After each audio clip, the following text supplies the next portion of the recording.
예, 안녕하십니까. 오늘은 성경의 이슈별 담론 제7화입니다. 오늘의 주제는 천국입니다. 먼저 천국의 개요 및 신학적 본질에 대해서 알아보도록 하겠습니다. 천국은 단순한 심리적 상태나 추상적인 관념이 아니라 하나님의 주권과 영광이 온전히 실현되는 실제적 공간이자 통치적 영역입니다.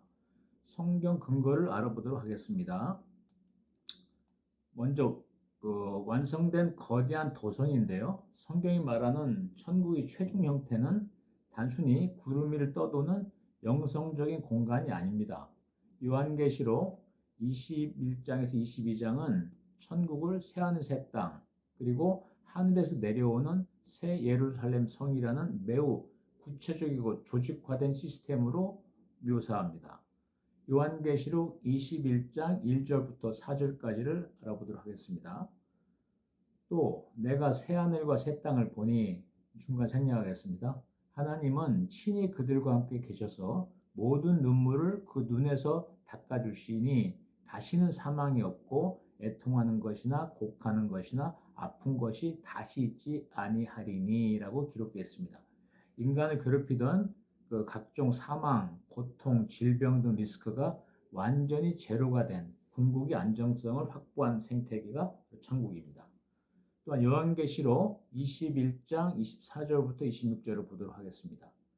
만국이 그 빛 가운데로 다니고 땅의 왕들이 자기 영광을 가지고 그리로 들어가리라.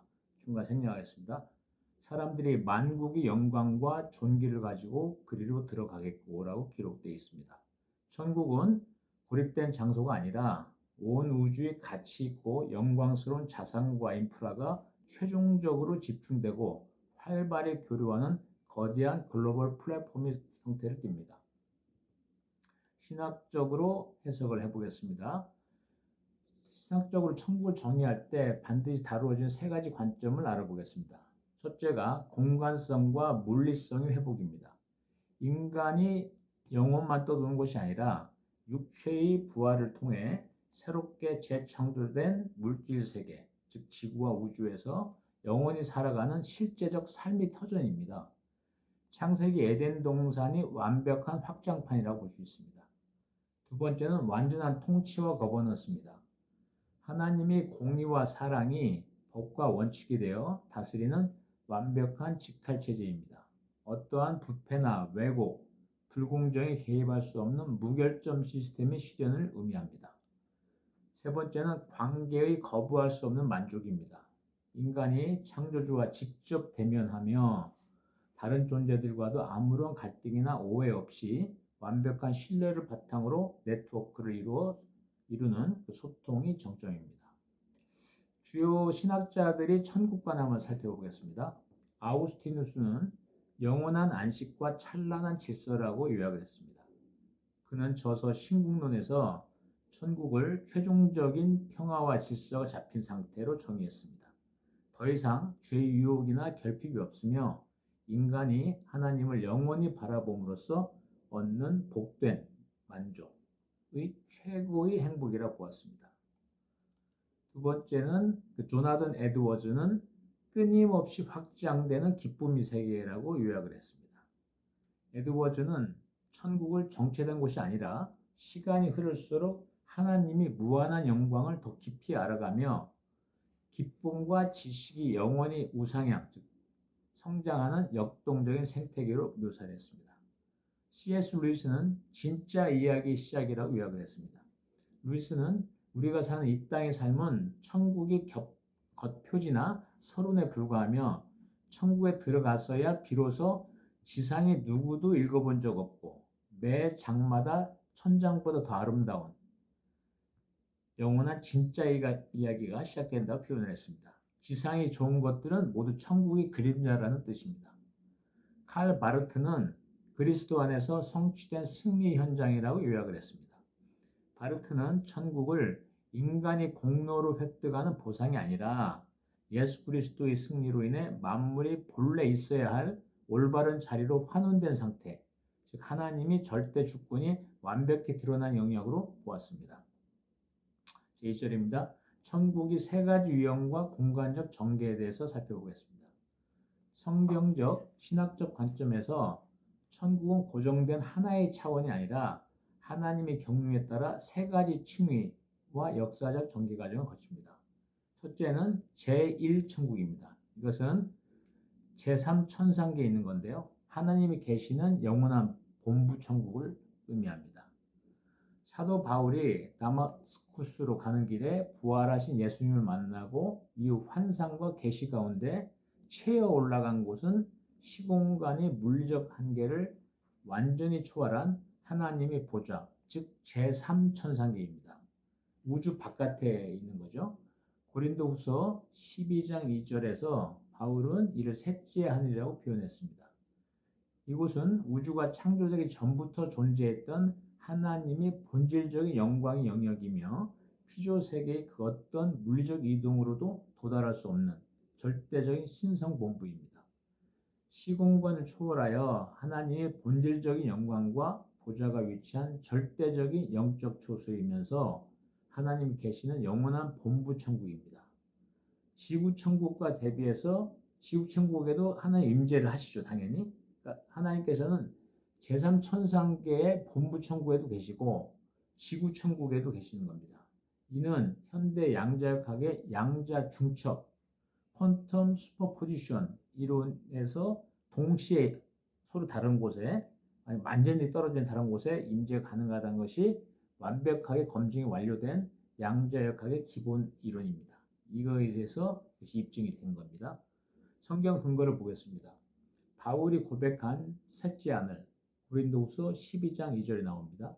히브리서가 말하는 손으로 짓지 아니한 참 장막, 히브리서 9장 11절에 나옵니다. 신학적으로 해석을 본다면 요한 칼빈은 물리적 공간의 제약을 뛰어넘는 하나님의 가시적 영광이 완전히 드러나는 신선한 영역으로 해석을 했습니다. 두 번째는 제2천국이죠. 그것은 에덴과 낙원입니다. 본래 지구상에 존재했던 완벽한 신인 하빌의 공간이자 구속자 중간기 상태에서 의인들이 영원히 거처한 초소. 앞에 것이 에덴이고요. 뒷것이 낙원입니다. 성경 근거를 보겠습니다. 창세기 에덴 동산, 창세기 2장이 나옵니다. 그리고 낙원은 예수께서 십자가 위에서 강도에게 약속하신 낙원, 누가복음 23장 43절에 나옵니다. 그리고 바울이 이끌어갔던 낙원, 고린도후서 12장 4절이 이에 해당됩니다. 신학적으로 해석해 보면 맹거스 등의 신학자들은 낙원을 최종 부활을 기다리는 중간기 상태의 복된 초소로 보며 영적으로는 에덴의 신성한 교체가 유지되는 공간으로 이해됩니다. 신성 교제가 유지되는 공간을 이해하는데요. 낙원에 대해서 좀 더 깊이 들어가 보겠습니다. 낙원은 고정된 박제된 공간이 아니라 하나님의 구속 경륜에 따라 지상에서 즉 에덴에서 지하, 에덴이 폐쇄된 후에 소위 아브라함의 품이라는 그런 별칭으로 불리는 낙원, 지하에 있는 거죠. 그리고 다시 하늘, 제3천국으로 그 영적 중심축이 이동하는 구속사적 여정을 가집니다. 낙원이 공간적 이동, 즉 지상에서 에덴이었다가 지하로 해서 아브라함의 품이라는 지하 낙원이었다가 제3천국, 제3천국을 좀 이따 다루겠습니다. 그리고 공간적 이동과 의인이 영과 육이 휴거된 메커니즘을 살펴보도록 하겠습니다. 먼저 낙원이 성경적 개념과 역사적 층위입니다. 구약 및 예수님 초림 상태에선 지하 음부 내의 의인 처소입니다. 아브라함의 품이라고 불렀습니다. 구약 시대부터 예수님이 십자가 대속 사건 이전까지 죽은 모든 그 인간, 성도죠. 성도의 영혼은 지하의 영적 영역인 수월, 음부로 내려갔습니다. 그러나 그 안에는 거대한 심연, 구렁텅이 사이에 두고 악인이 고통처소와 의인이 위로처소가 엄격히 분리되었는데 이 의인이 처소를 아브라함의 품 또는 지하낙원이라고 부릅니다.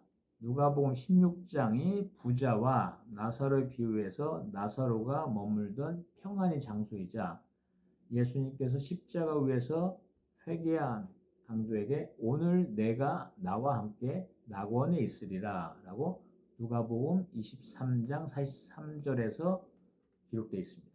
말씀하셨을 때 그 낙원이 바로 이 시야의 아브라함의 품을 지칭을 합니다. 즉 주님은 십자가에서 숨을 거두신 후 사흘 동안 육신은 무덤에 계셨지만 영으로는 이 지하 낙원에 내려가 구약의 성도들과 함께 계셨던 것입니다. 신약 및 교회 시대에는 지하 낙원에서 제3천국으로의 휴거 및 공중 재림 시 예수님 영접하는 이런 시대로 공간적 이동이 됩니다. 지하에서 낙원의 영들이 제3선상천국으로 이동했다가 즉 의인들 돌아가시면 몸은 이제 매장이 되지만 영은 제3천상천국 하나님 계신 천국으로 이동했다가 예수님이 공중재림 하시잖아요. 지상재림 전에 공중재림 하실 때 예수님과 함께 그 영이 내려온다는 겁니다. 함께 와서 제3천국에서 휴거된 몸은 이제 지상에 있으니까요. 지상에서 신령한 육체로 변화하면서 휴거가 되는 거죠. 그 육체와 영이 만나게 됩니다. 결합을 하고 예수님을 영접한다는 종말론적 메커니즘은 매우 정교한 성경적 타임라인을 갖습니다. 두 번째는 에베소서 4장 8절 9절의 포로로 사로잡힌 자들의 대이동. 지하 낙원은 비워진다는 것이 기록되어 있는데요. 바울은 에베소서 4장 8절 9절에서 그분께서 높은 곳으로 올라가실 때, 즉 제3천상으로 올라가실 때 포로로 잡힌 자들, 구약 성도들 말이죠. 그를 포로로 이끄시고 사람들, 구약 성도들에게 선물을 주셨도다 하시느니라 라고 기록하며 이 9절에서는 이제 그분께서 올라가셨은 즉 그것은 곧 그분께서 먼저 땅이 더 낮은 부분, 지하에 있는 낙원이죠. 낮은 부분을 내려가신 것이 아니면 무엇이냐라고 논증합니다. 신학적으로 이를 낙원이 천상 이주로 해석합니다. 그리스도께서 음부의 아랫동네, 땅 아래 낮은 곳에 내려가서 사탄에게 승리를 선언하시고 지하 낙원에 포로로 사로잡혀 대기하고 있던 구약 성도들의 영혼을 해방하여 제3천상 천국, 하나님 계시는 그 본부 천국이죠. 이끌어 올라가셨다는 겁니다. 이로써 지하의 아브라함 품은 이제 비워지게 됐죠. 없어지게 됐고요. 이후 교회 시대의 모든 의인 성도들은 죽는 즉시 지하가 아닌 제3천국 낙원으로 직행을 하게 됩니다. 그리고 데살로니가 전서 4장 14절부터 17절에 영육 결합과 공중 재림 영접에 관해서 살펴보도록 하겠습니다. 제3천상 천국, 즉 본부 천국이죠. 그래서 주님과 함께 머물던 의인들의 영혼은 역사의 종말에 예수 그리스도께서 공중 재림하실 때, 지상 재림 전에 공중 재림하실 때 제3천국, 즉 지구로 다시 지상 재림하시기 전에 지구 가까이 있는 우주에 있는 것이 제3천국이라고 했죠. 그거는 우리가 성경의 맥과 원리 창조편에서 다뤘습니다. 제3천국에서 놀라운 반전의 여정을 겪게 되는데요. 데살로니가 전서 4장 14절은 다음과 같이 기록합니다. 하나님이 예수님과 함께 잠자던 자들도 그분과 함께 데려오시리라 선언합니다. 즉 주님이 제3천상 천국에서 공중으로 거기가 있는 것이 제3천국이죠. 예, 강림하실 때 제3천상 천국에 있던 성도 영혼을 데리고 공중 재림을 하시는 겁니다. 동시에 이 땅의 지하 무덤의 원자 상태로 흩어져서 잠자고 있던 그들의 육신이 먼저 신령한 부활체로 일어나 휴거되고, 휴거는 어디로 되죠? 제3천국으로 되는 겁니다. 그래서 제3천국에서는 제3천상천국, 본부천국에 내려온 영혼과 무덤에서 일어난 부활체가 휴거돼서, 즉 영혼은 본부천국에서 내려오고 몸은 지하 무덤에서 부활체로서 신령이 변화해가지고 우주에 있는 제3천국에서 서로 만나는 겁니다. 서로 만나서 완벽하게 즉 영화하게 되는 거죠. 결합하게 됩니다. 이 직후에 이 땅에 살아남은 성도들 역시 순식간에 변화하여 먼저 돌아가신 죽은 성도가 먼저 휴거가 되는 거고요. 그 다음에 살아있는 성도들은 순식간에 변화하여 부활한 성도들과 함께 휴거되어 구름 속으로 끌어올려져 제3천국에서 만나서 예수님, 주님을 영접하게 되는 것입니다. 신학적 해석 및 주요 신학자들의 견해를 한번 살펴보겠습니다. 이처럼 낙원이 공간적 이동과 종말론적 영육 결합 모델은 복음주의 및 세대주의 조직 신학에서 매우 밀도 있게 지지받고 있습니다. 먼저 루이스 스페리 체이퍼와 달라스 신학파에서는 달라스 신학교의 창립자이자 조직 신학자인 체이퍼는 그리스도의 부활이 우주적 공간의 재편을 가져왔다고 보았습니다.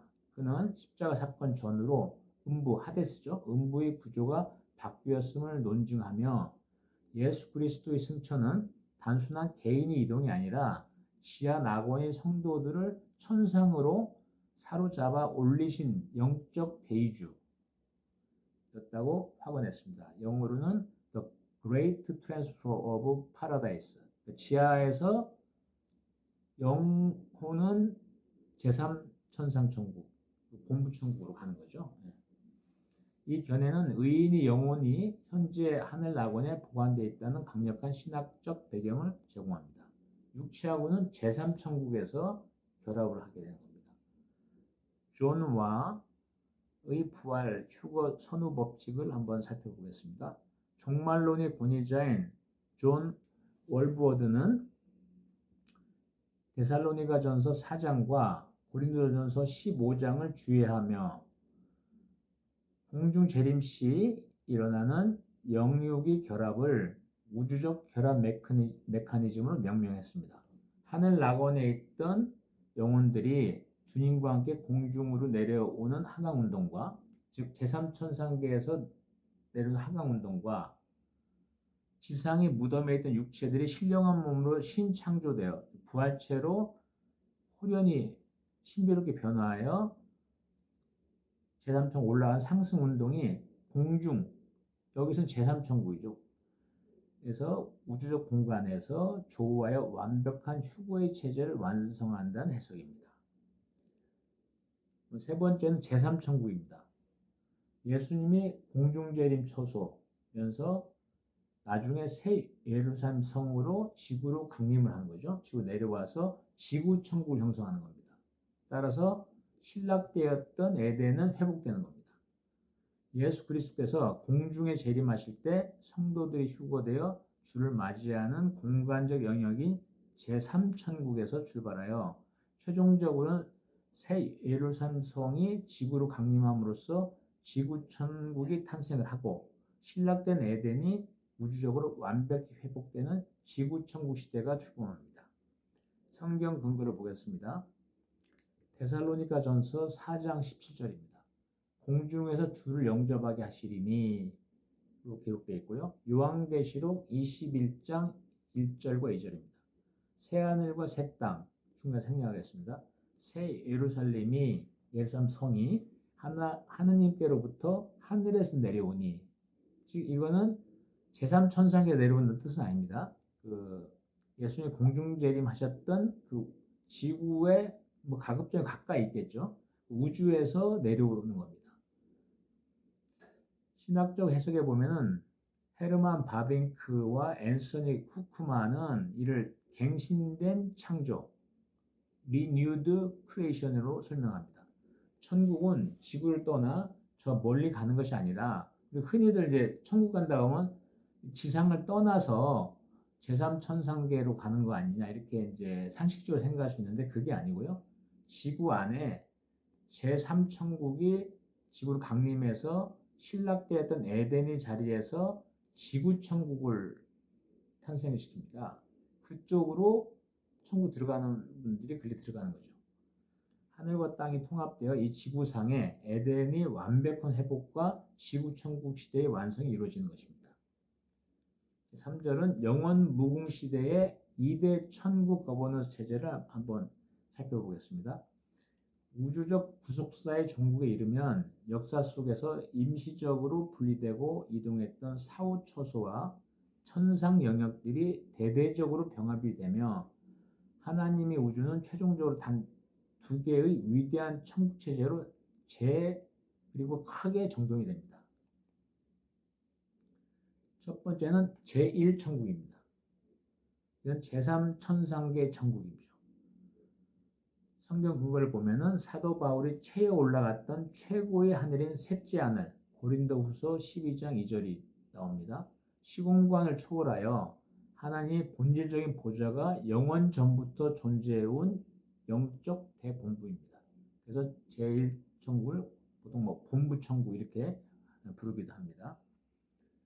신학적으로 해석해 보면은 이곳은 창조 세계의 물질적 변혁과 상관없이 영원히 자존하는 신성의 영역입니다. 온 우주의 주권과 법, 그리고 거룩한 에너지가 끊임없이 생산되고 선포되는 우주 제국의 최고 사법 행정 본부 역할을 수행합니다.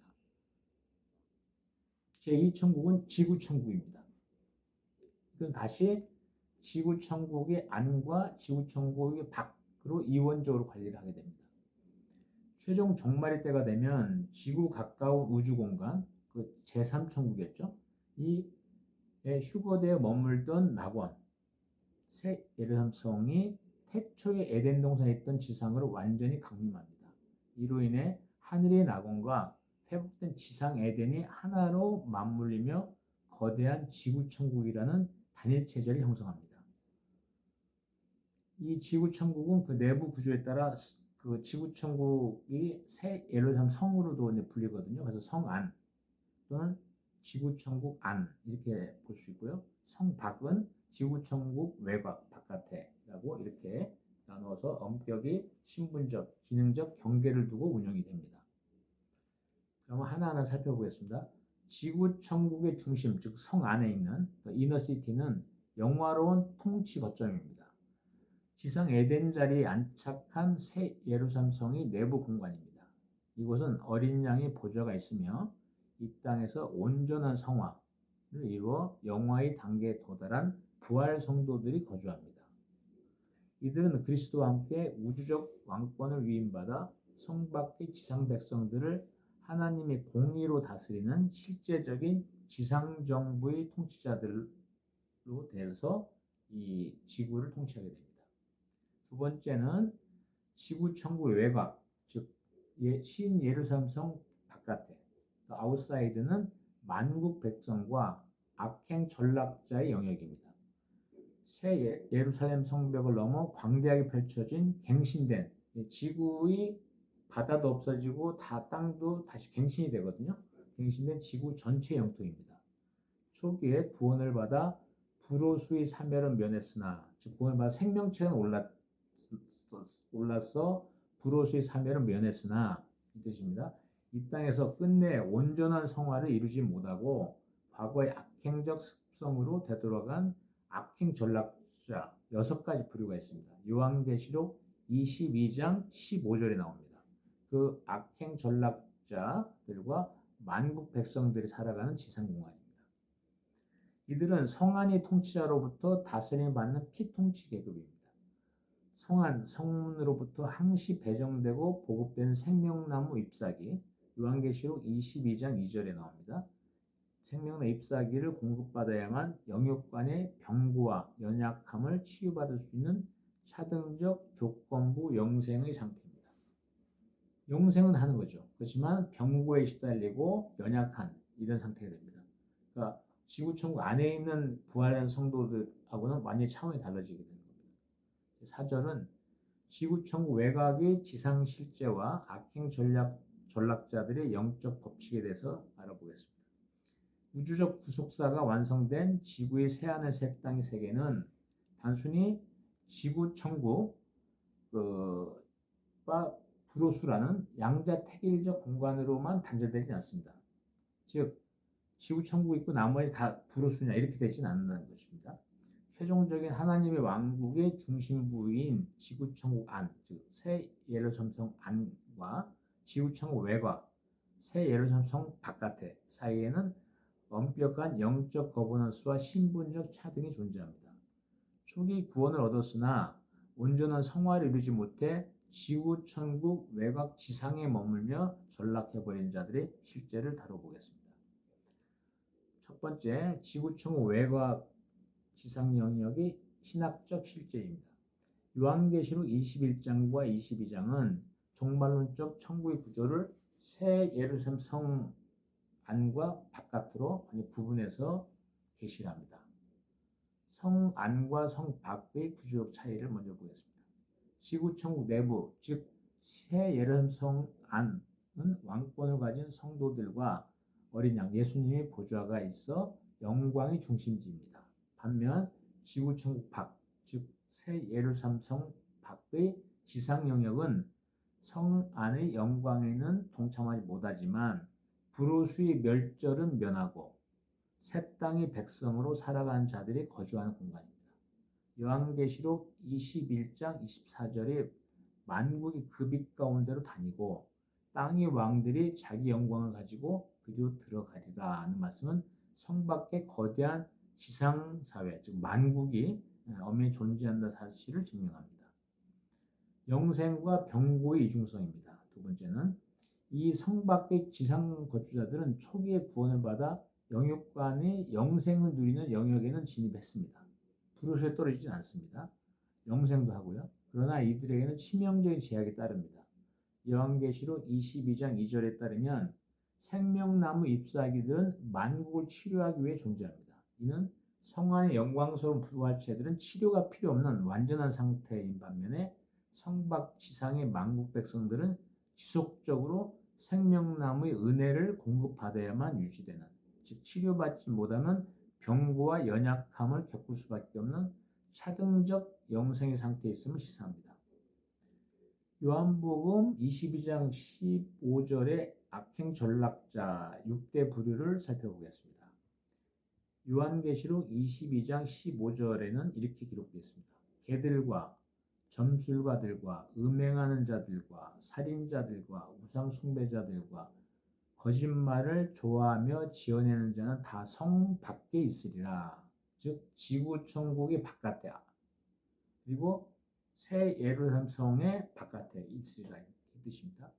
이 말은 이미 백보좌 심판, 예수님의 심판이 끝나고 새 하늘과 새 땅이 성취된 시점에서 선언된 영적 현실입니다. 이미 악인들이 불호수에서 사멸된 이후이므로 여기서 말하는 성 밖에 있는 자들은 초기 구원의 은혜로 새 땅의 백성이 되었으나 영적으로 성화되지 못하고 끝내 과거의 악한 본성으로 되돌아간 악행 전락자들을 의미합니다. 6가지 부류를 살펴보겠습니다. 첫째가 개들입니다. 영어로 노그스라고 되어 있는데 이건 비진리 및 이교도를 말합니다. 성경에서 개는 영적 부패와 비진리 그리고 거룩한 것을 발로 밟는 가증한 자들을 상징합니다. 마태복음 7장 6절과 빌립보서 3장 2절이 나옵니다. 구원의 울타리 안에는 들어왔지만 참된 진리의 말씀으로 속사람을 새롭게 하지 못하고 이기도적인 비진리 습성과 영적 천박함으로 되돌아간 전락자들입니다. 두 번째는 마법 행위자입니다. 점술가들이죠. 하나님이 주권과 성령의 인도하심을 의지하지 않고 자신의 욕망을 채우기 위해 신비주의적 기복이나 사탄이 남긴 영적 잔재를 기웃거리며 영적 질서를 어지럽히는 자들을 말합니다. 세 번째는 음욕자입니다. 음행을 행하는 자들이죠. 새 땅의 거룩한 연합과 창조 질서를 더럽히고 육체적, 영적 간음의 상태로 낙오되어 하나님의 거룩한 성품에서 멀어진 자들입니다. 네 번째는 살인자입니다. 하나님이 부여한 생명의 존엄성을 영적으로 미워하고 시기와 질투, 파괴적 속성을 버리지 못해 이웃의 영적, 형제적 삶을 해친 사람들입니다. 다섯 번째는 우상 숭배자입니다. 성안의 보좌에 계신 하나님과 어린 양 예수 그리스도만을 유일한 주권자로 섬기지 않고 새 땅의 환경 속에서 여전히 피조물이나 자기 자신 혹은 물질적 가치를 하나님보다 상위에 두는 영적 가늠자들입니다. 여섯 번째는 거짓말을 일삼는 자, 즉 거짓말을 좋아하며 지어내는 자를 말합니다. 사탄이 본질인 거짓의 습성을 끝내버리지 못하고 진리를 왜곡하며 공동체의 영적 소통을 방해하고 가짜를 유포하는 자들입니다. 이러한 여섯 부류는 성 바깥에 있고 영생은 하지만 병고에 시달리고 연약한 이런 존재로서 큰 차이가 나는 것입니다. 신학적 해석에 보면은 성화의 실종과 신분적 격하입니다. 정통 구원의 핵심 단계인 칭의, 성화, 영화는 이 메커니즘을 종말론적 공간에 적용한 매우 정교한 해석입니다. 초기 구원과 성화의 불일치, 이들은 어린 양이 구속사건을 통해 불호수의 심판을 면하는 초기 구원, 소위 칭의 효력은 얻어서 새 땅에 참여는 했습니다. 그러나 구원 이후 마땅히 뒤따라야 할 지속적인 성화를 이루지 못했습니다. 영적 독태와 격하입니다. 그 결과 새 예루살렘 성 안의 성도들이 누리는 완전한 영화의 단계에 이르지 못하고 성 밖에 머물며 죄적 본성으로 전락해버린 것입니다. 이들은 왕권을 행사하는 성도들이 통치를 받아야 하는 피통치 계급이자 성 안의 거룩한 생명 공급망에서 격리된 영적 도태자들입니다. 신학자들의 견해를 한번 보겠습니다. 역사적으로 성경을 문자적, 체계적 연구한 거장들 중 일부는 요한계시록 21장, 22장의 성박 영역이 부르소가 아닌 실제한 지상관임을 예리하게 포착을 했습니다.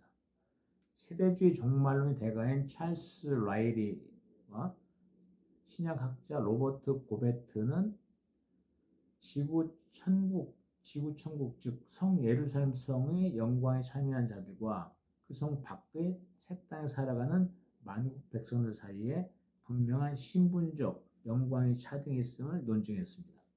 고베트는 구원받은 자들 중에도 이 땅에서 성화의 삶을 살지 못하고 낙오된 자들은 장차 올 나라에서 그 권리와 영광이 극도로 제한될 것이라고 경고했는데, 이는 성화되지 못해 성박, 즉 신예루살렘 성박 지상에서 병고를 겪으며 살아가는 악행 전락자의 개념을 신학적으로 강력하게 뒷받침하는 성구적 견해입니다.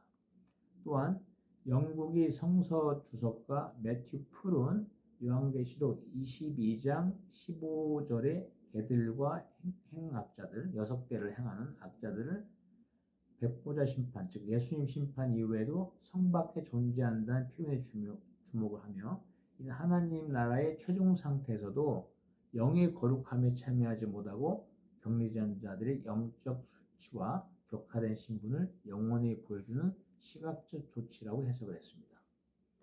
그러면 제5절은 천국 입국 요건과 영적 상급 법칙을 말씀드리겠습니다. 천국에 들어가는 자격, 즉 구원과 그것을 누리는 영광의 크기 상급은 철저한 영적 공의 법칙을 따릅니다. 천국 심판에 있어 사용되는 책은 두 가지거든요. 요한계시록 20장 12절에 나옵니다. 생명책, Book of Life죠. 구원의 여부를 결정하는 주권적 은혜의 책입니다. 행위책, Books of Deeds입니다. 구원받은 자의 행위에 따라 상급을 결정하는 공의의 책입니다. 생명책은 입국 요건입니다. 천국에 입국한 요건이죠. 천국 시민권을 얻는 유일한 기준은 오직 예수 그리스도의 대속의 피를 믿음으로 말미암아 그 이름이 생명책에 기록되는 것입니다. 이신칭이라고도 합니다. Justification by Faith입니다. 성경 근거는 요한계시록 21장 27절에 나옵니다. 오직 어린 양 예수 그리스도의 생명책에 기록된 자들만 들어가리라, 즉 천국에 들어가리라. 천국을 입국한 요건입니다. 두 번째 행위책은 상급의 법칙입니다. 구원받은 성도들은 그리스도의 심판대, 베메시드라고 하죠. 심판대 앞에 서서 이 땅에서의 행위와 헌신에 따라 차등적인 영광과 상급을 받게 됩니다. 성경 근거로 보면은 고린도전서 3장 12절부터 15절, 불로 각 사람의 행위를 시험하고 파악하는 것이 기록되어 있고요. 요한계시록 20장 12절에 보면 죽은 자들이 자기 행위에 따라 책들에 기록된 대로 심판을 받으니라고 기록되어 있습니다. 신학자의 견해를 살펴보겠습니다. 조나단 에드워즈는 천국의 모든 성도가 완벽한 행복을 누리지만 이 땅에서 행한 사랑과 거룩함의 분량에 따라 그 행복과 영광을 담을 수 있는 영적 그릇의 용량은 다르다고 설명하며 상급의 차등성을 역설했습니다. 결론을 한번 맺어보겠습니다. 플랫폼 거버넌스 관점에서의 천국의 전략적 시사점을 우리가 얻을 수 있습니다. 일관된 시스템 통제 관점에서 성경이 천국이 보여준 최종 결론은 다음과 같은 최상의 경영 전략의 모델이 됩니다. 다음 시간에 다룰 브루스가 리스크의 완벽한 격리라면 천국은 가치 무한한 연결과 완성입니다. 첫째가 무결점 신뢰 시스템의 완성입니다. 사탄과 사망이 브루스로 영구 격리된 결과 천국이라는 플랫폼 내부에는 시스템을 다운시키거나 왜곡할 수 있는 악성 코드가 단 0%도 존재하지 않은 완벽한 보안 상태가 유지되어야 되겠습니다. 두 번째는 영원히 마르지 않는 유동성과 가치 창출입니다. 성경은 천국에 만국의 영화와 보화가 흘러 들어온다고 명시합니다. 이는 사탄 세력과의 영적 전쟁을 효율적으로 추진하는 차원에서 글로벌 무역 금융 플랫폼을 추구해야 할 궁극적 지향점, 즉 전 세계의 가치와 자산이 스스로 찾아와 융합되고 영원한 시너지를 내는 지속 가능한 최고의 하이엔드 플랫폼의 원형을 천국에서 우리가 찾을 수 있습니다.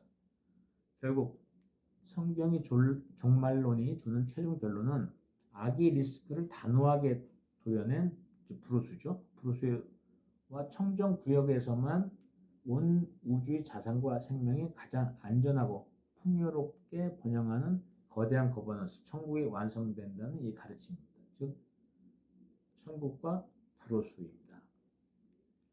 제2장으로는 우주적 대정돈이 감추어진 3대 핵심 요소를 한번 살펴보겠습니다. 지구 천국 시대의 최종적 거버넌스는 공간의 분리뿐만 아니라 통치 권세의 위임, 영적 물리 법칙의 변화, 그리고 물질 세계의 성화라는 다차원적 요소가 결합하여 완성됩니다. 성경 전체의 계시 속에 감추어진 종말론적 대전환의 최종 퍼즐들을 다음과 같이 고증해 보겠습니다. 1절은 첫 번째 요소는요, 성안, 즉 지구천국 안, 통치자들이 만국 다스림의 법칙입니다. 새 예루살렘 성 밖의 지상 영역에 구원은 받았으나 성화되지 못한 악행 전락자와 만국 백성이 존재한다는 것은 그들을 올바른 질서로 이끌고 통치할 종말론적 거버넌스, 정부가 성 안에서, 즉 지구 천국 안에서 가동된다는 뜻입니다. 성경 근거를 보겠습니다. 요한계시록 22장 5절입니다. 성안이 승리한 성도들을 향해서 그들이 영원 무궁토록 통치하리라 라고 선언합니다. 또한 요한계시록 21장 24절에서는 땅의 왕들이 자기 영광을 가지고 그리로, 즉 성 안으로 들어가리라고 기록합니다.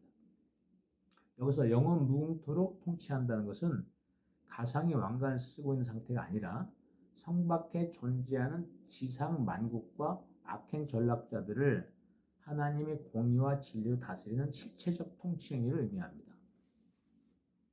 신학적으로 해석해 보면은 성안의 부활 성도들은 완전한 성화를 이루어 영화의 단계에 도달한 존재로서 그리스도의 우주적 통치권을 위임받은 천상 정부의 관료이자 왕들입니다.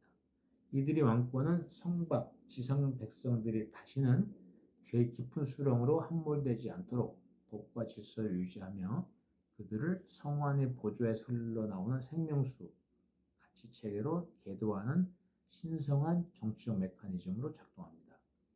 신학자들의 견해를 보겠습니다.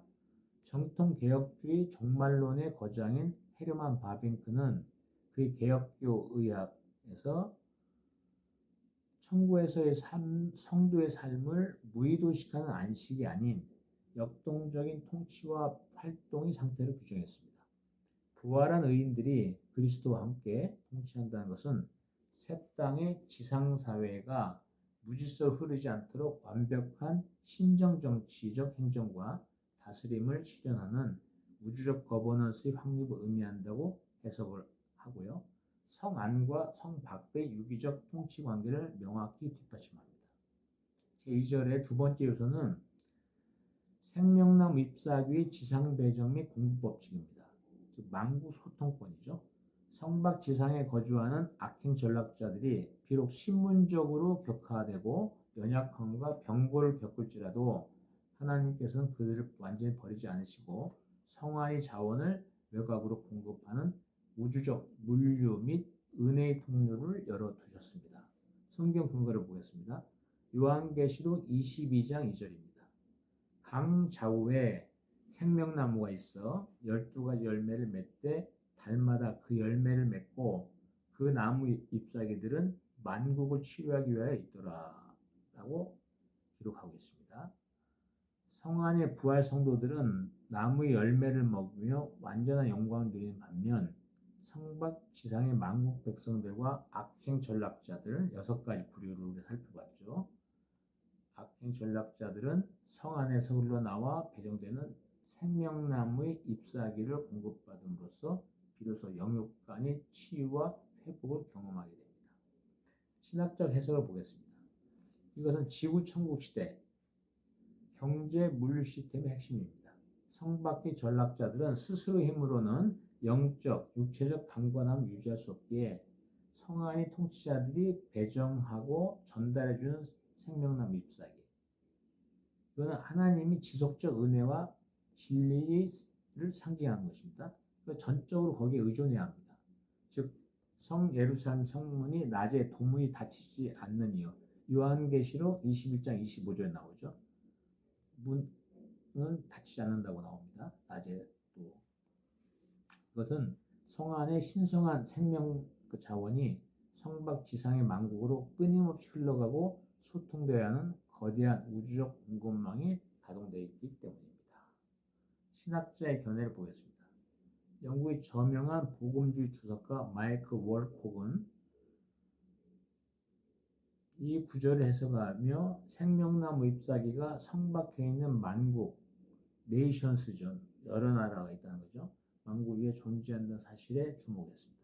이는 최종적인 하나님의 나라에서도 중심부의 풍요가 외과의 결핍을 채우고 치료하는 상호 소통적 구속의 구조가 영원히 지속됨을 뜻하며 성박 거주자들의 영생은 성 안으로부터 유입되는 은혜의 공급에 의해 조건부적으로 유지되는 하위 차원의 영생임을 논증했습니다. 세 번째 요소는 물질 세계의 전면적 성화와 새 우주적 물리법칙의 도래입니다. 지구천국 시대에는 영혼들만 떠다니는 연계가 아니라 물질과 에너지가 완전히 새롭게 갱신되어 영적 원리와 물리적 실제가 완벽하게 통합되는 새로운 물리적 우주, 뉴 피지컬 코스모스가 됩니다. 성경 근거를 보겠습니다. 로마서 8장 21절은 피조물도 우주에는 각종 피조물이죠. 썩어짐이 종로를 한 데서 해방되어 하나님의 자녀들이 영광의 자유에 이르는 것이라 기록하며 인류뿐만 아니라 가시적인 피조세계 전체가 죄의 저주에서 벗어날 것을 선언합니다. 또한 요한계시록 21장 23절은 그 성은 해나 달이 비침이 필요 없으니 하나님의 영광이 비치고 어린 양이 그 등불이 되심이라 기록하고 있고요. 따라서 기존의 태양계 중심의 물리적 에너지 법칙이 하나님 영광이라는 신성한 근원 에너지로 대체될 것임을 명시하고 있습니다. 신학적으로 해석해 보면은 예수 그리스도의 부활 육체가 벽을 통과하면서도 생선을 들 수 있는 것처럼 지구 천국 시대의 물질 세계는 현재 엔트로피 법칙, 시간이 흐를수록 황폐해지는 법칙이죠. 근원으로 돌아가는 거죠. 엔트로피 법칙과 시공간의 진행을 완전히 초월합니다. 지상 에덴의 회복은 자연계의 전면적인 성화를 포함하므로 성박 지상의 악행 전락자들이 겪는 병고 역시 물질적 부패 때문이 아니라 성화의 결핍에 따른 영적 징계의 성격을 지니며 우주의 모든 원자와 분자 구조는 하나님의 통치 빛 아래에서 완벽하게 재정렬되게 됩니다. 신학자의 견해를 살펴보겠습니다. 종말론 연구의 권위자인 앤서니 후크만은 그에 이어서 장차 올 세상을 통해서 천국의 물질적 실제성을 강력히 주장했습니다.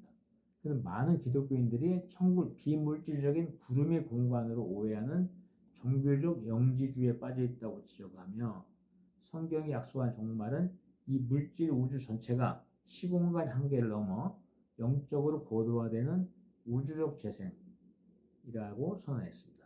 이 새로운 물질 법칙 안에서만 성황과 성박지상의 유기적 교통과 통치가 모순 없이 완벽하게 설명될 수 있습니다. 결론을 내어보겠습니다. 이 세 가지 요소, 즉 만국 다스림의 법칙과 잎사귀 공급망의 법칙, 세 분리 법칙의 도래는 우주 전반적인 세계관을 웅장하게 완성해 줍니다. 최종적인 우주는 단순히 선인과 악인을 갈라놓고 끝나는 정적인 공간이 아닙니다. 성안의 영화로운 성도들이 왕권을 가지고 성박지상에서 성화되지 못해 병고를 겪는 악행 전락자들과 만국 백성들을 공의로 통치하는 역동적인 우주적 제국, 코스믹 엠파이어의 성격을 띱니다. 그리고 그 통치는 성안의 생명나 잎사귀를 외곽으로 배정하고 유통하는 완벽한 공급망, 소위 서플라이 체인이죠. 공급망을 통해 물리적, 영적으로 집행이 됩니다. 최고의 리더십은 단순히 격리하고 처벌하는 것을 넘어 중심부, 즉 본부 또는 정부의 강력한 왕권과 핵심 가치를 바탕으로 외곽, 비통치권에 끊임없이 자원과 질서를 공급하고 제어하는 통합적 거버넌스 시스템을 구축하는 것입니다.